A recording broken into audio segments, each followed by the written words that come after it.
Hi everybody.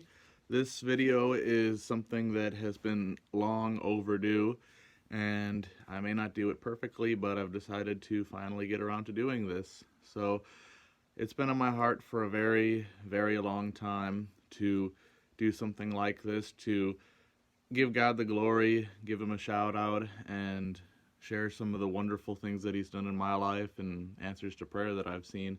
And of course, this video, even at its best, is not going to do justice. How could we ever fully describe all of God's wondrous deeds and who he is? And yet, I think about Psalm 105, verse 2 says to sing to him, sing praise to him, tell of all his wonderful acts. And so I thought this video would be a good start in telling about his wonderful acts. Of course, uh, I don't know that there's a video that can contain all of his wondrous acts. It reminds me of the end of the book of John when he said that, I'm not quoting this verbatim, but he said something to the extent of, I suppose, that if everything that Jesus had been done in his ministry on earth had been written down, all the books in the world could not contain it. Anyway, I want to talk about some of the answers to prayer that I've seen in my life, and again, just give God the glory and share some of these experiences. So, one of the first experiences that I thought of going way back to when I was 16 was when I was a little ways away from home in a nearby town, several miles away, and I was riding my scooter to a friend's house, and somehow I lost my wallet while I was out and about. And of course, in recent years, as is the case since the beginning of history with sin being in the world, and arguably more so in recent years, uh, you lose a wallet, you may not get it back. A lot of dishonest people are out there. So I didn't know if that was it, and I just prayed that I could find my wallet. And fortunately, I had my cell phone number in there. Somebody found it and was actually honest enough to return it, and actually lived not far from my friend's house, so that worked out pretty well. Another time that I want to share is a couple of years later, and this is a case of God's provision.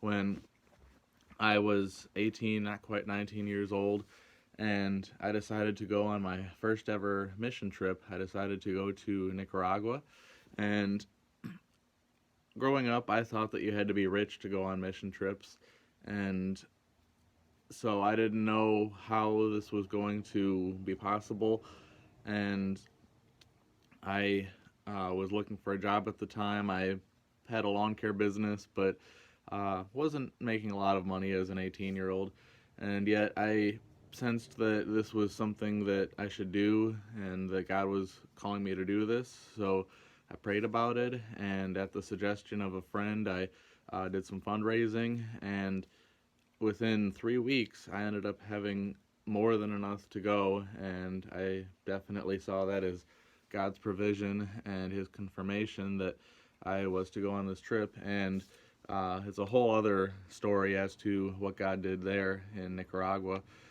Another time that I want to share about, this is God's protection being shown an example. A couple of years after that, I was in Nicaragua again, and I decided to travel with a friend that I met there to Honduras, the neighboring country to the north. Now, if you know much about Central America, you'll know that Honduras is not exactly the safest place. And so we had every intention to be cautious, and we were, and ultimately we were fine. But one interesting occurrence that definitely struck me as God's protection was the fact that we had in mind originally to go through one border crossing, but for whatever reason, we decided instead to go to a different border crossing. Maybe we thought the route was more direct or something, I don't remember. But at any rate, we spent much of the day traveling from further south in Nicaragua up north, and stayed the night at a hotel near the border there, and we were watching the news that evening, and as it turns out, there was a shooting that happened at the crossing that we were going to go to that day. So I believe that was God's protection, and we knew that had we gone to the border crossing we originally had in mind, that could have been us. So I definitely saw that as God watching out for us. Another example of God's provision that I'm glad to share about is that same year I had lost my vehicle in an accident with an uninsured driver, and I had to take her to small claims court, and that's a whole other story. But the point is that I prayed for months and months and months, a total of about 10 months of praying that God would provide another vehicle for me. I wasn't making much money at the time. I was working in a clothing store at the mall, retail, part-time minimum wage, need I say more? So I was doing what I could, but didn't have a lot of money coming in. And so it gets to be January, and I needed to go to the store, but neither of my folks were feeling well. So I was told to borrow my dad's truck. And so I remember, after having been in a couple of other accidents previously, that I specifically prayed when I got into that truck that I would not have an accident. I get down the road, a mile later, I'm in an accident. And that's a whole story in and of itself as to how the accident happened, but that's besides the point. The other driver's car was totaled, but fortunately no one was hurt. The truck had a big dent in the side, and the chrome bumper was bent backward. Axle was wobbly, but it was still drivable to get it home. Old Chevy trucks can really take a beating. So after that happened, I really struggled with having prayed that I'd be without having an accident, and the opposite of what I prayed for happened. But that's where I saw, as we sometimes see, God take a bad situation and bring good out of it. See, my dad had figured at that point, why invest in a 22-year-old truck as opposed to get something a few years newer. So he decided to spring for something a little bit newer and made me the offer that if I reimbursed him for the repairs for the axle, that I could have the truck. And the initial quote from a shop was higher than what I thought I could swing at the time, but then he got a second quote from another place who said they could do it for about half of that price, and so the Lord provided me a vehicle right there, which was pretty awesome. And that truck served me well, and I drove it for a while. And so after months of prayer, in an unexpected and interesting way, the Lord provided me with a vehicle. Another story which I've shared with people I know well, people who are close to me, and this is one of my favorites to share, is when I was living in Nicaragua for a while, and that's its own story. And while I was there, I traveled through the neighboring countries, Honduras, El Salvador, Guatemala, and it was during that time living in Nicaragua that I grew closer to God than ever before. And I remember when I was riding back to Nicaragua and I was on the bus in Guatemala, I sensed that God was posing this question to me. In my heart, I sensed that he was asking me, do you trust me?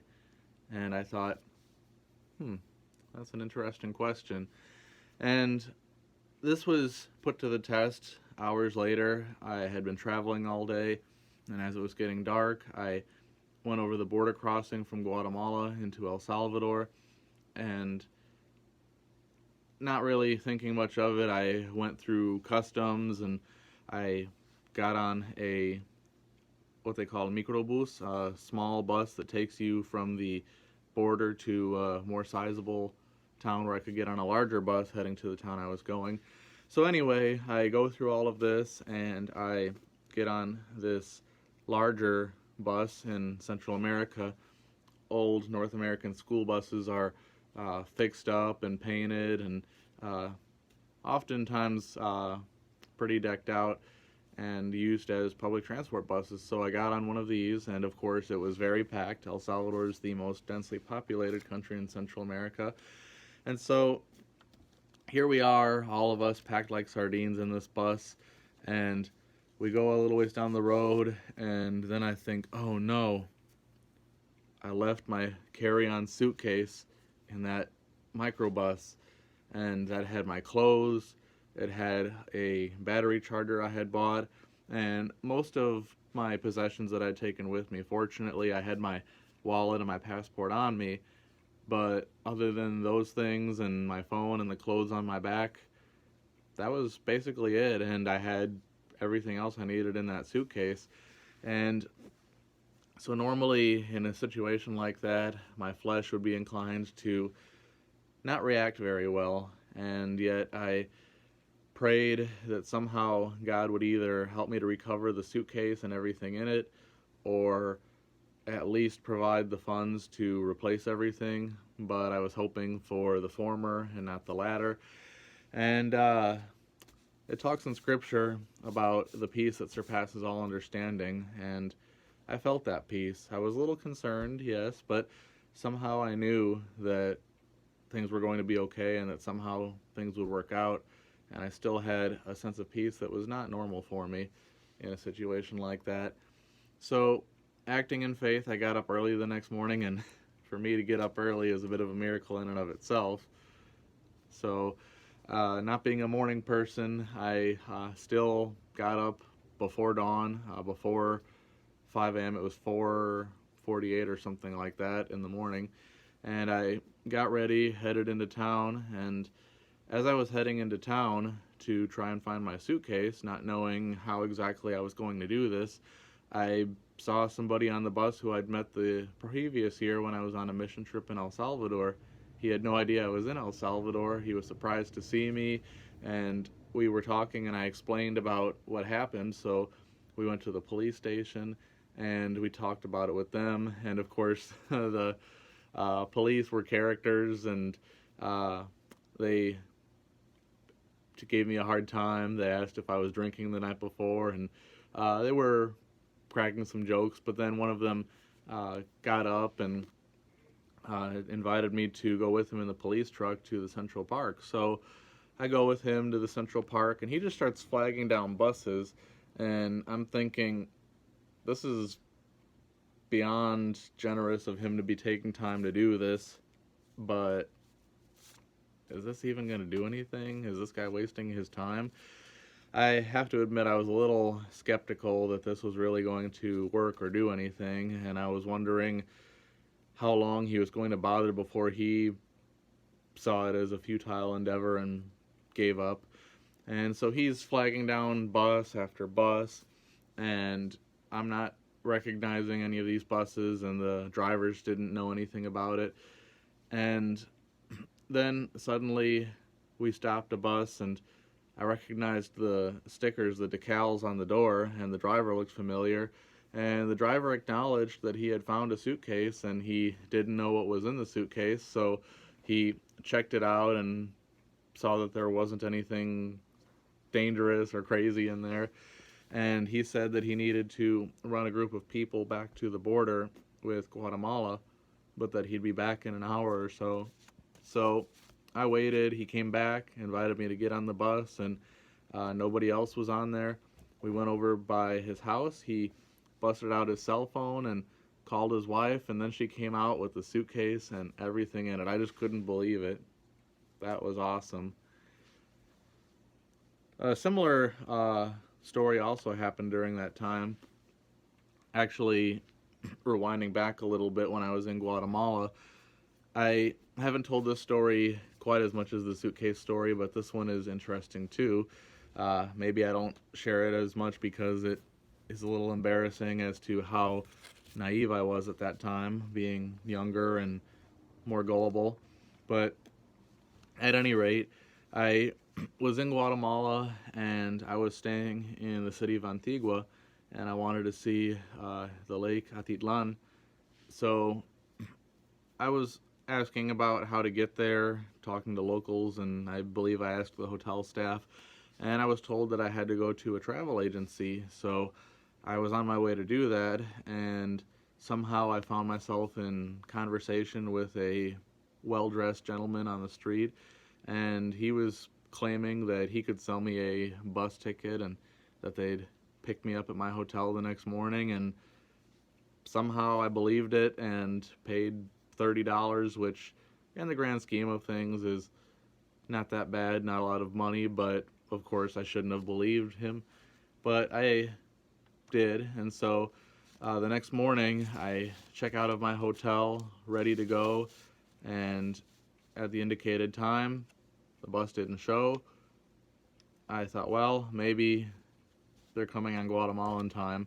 So I waited, and maybe half an hour, 45 minutes later, I realized I've been bamboozled, and I was just scammed. There was no bus coming, and I wasn't quite sure what to do at that time. I started to ask other buses that were passing by, picking up other tourists at hotels across the street if they were going to the lake. None of them were. And then I talked to some tourists from Finland, and they initially didn't seem to think that they had enough room in the microbus, the van that they were going in. But they talked to their Guatemalan driver, and they told me that I could ride with them. I'd have to ride on the floorboard, but that they were going there and that I was welcome to come with. So even despite what had happened, the Lord still provided me with transportation and a way to get there. And I only met those individuals for that ride, but it was a good time. It was an interesting time. Another story that I want to share about is going forward a few more years, and in the spring of 2018, somebody who I knew at a young adults group told me he seems to have gotten this impression or this word from the Lord, and he said, "Watch for your true love this spring." And so I thought that was interesting, and I wrote that down and pondered it in my heart. And June of that year, which is still technically spring until the 21st, I don't remember the exact date, but I'm pretty sure it was before the 21st, that I started to first communicate online with the woman that is now my wife. So that I thought was worth sharing, and how God has worked in our relationship has also been really something. Next thing that I wanted to share, and the last thing for now, is later on in 2018, I had this really awesome game changer take place in my life. So I was out of college for a while, and I looked at going back a few times, and for various reasons didn't end up going back. And I spent a few years trying to really figure out my direction in life and what exactly to do. I knew that I wasn't satisfied with what I was doing at the time, so I applied once again in 2018 for FAFSA and looked into it. I really had my sights set on Biola University out in California, as I did a few years prior, but ended up not going for it. And so I started another school year as a school bus driver. That's what I was doing at the time.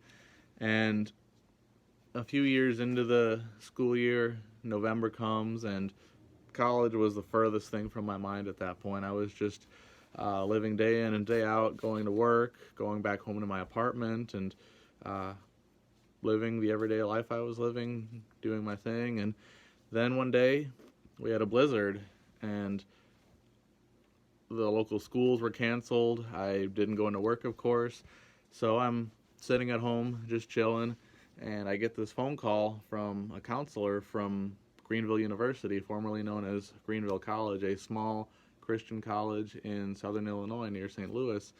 And so this counselor said to me, "Hey, we have this great scholarship opportunity. I saw you applied for Greenville a while back on your FAFSA and your name came up, and I would totally recommend that you apply. The only thing is it's due today." And I said, "Hey, that's perfect. I'm snowed in. I have nothing else going on today, nothing better to do. Why not?" So I worked hard on putting together a couple of essays and a video that were required for this scholarship, and I had never had a lot of luck in the past with scholarships or winning much of anything, but I decided anyway to give it a shot, and I submitted everything, I prayed about it, and within about a week or so, I got a phone call that I was a recipient of a scholarship that covered about 2/3 of my tuition. So I really saw that as God providing and moving and uh, ordering my footsteps, indicating that that was where I was to go at that time. And so that was quite a leap of faith for me the following year to leave my apartment and my school bus driving job and pack everything up and travel 4.5 hours downstate to Greenville, Illinois, and start school there. And of course, only God knew in 2019 that we were months away from the events that really have changed our world. But despite all of the uncertainty and some of the instability that came with the events of 2020, which I'm not going to speak of, even so, God saw me through that and saw a lot of others through that as well. And graduation came here in 2021, and it's going to be awesome to see what God's going to do from here.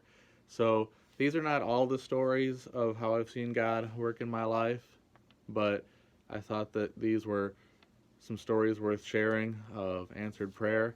And I encourage you, if you have an awesome story to share that you can share, feel free to do so in the comments. And I don't know when or what about will be my next video, but I look forward to that. And that's it. Thank you for watching. Thank you for listening.